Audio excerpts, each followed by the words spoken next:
My new workshop has begun. It's a place where flowers and fairies come together, along with your very own imagination, and a fun way to explore different techniques.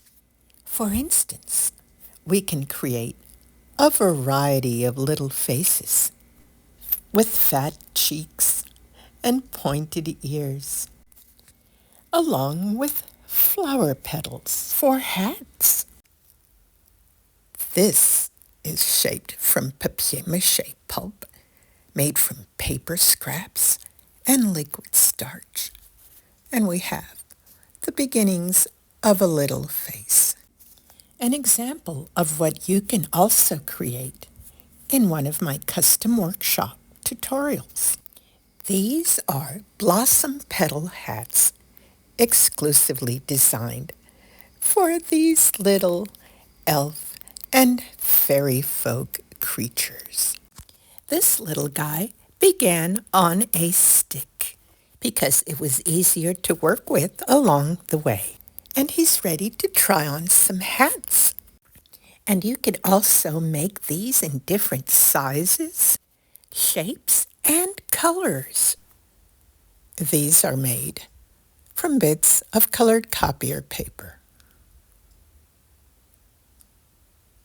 Look how stiff the petals have become because of the liquid starch. Now, this one seems to be more the right size. Explore different types of faces and little creatures. Now here's a smaller one. He is very roughly made. But that's all right because we're just getting started. You can get the idea of the shape. We can always add on.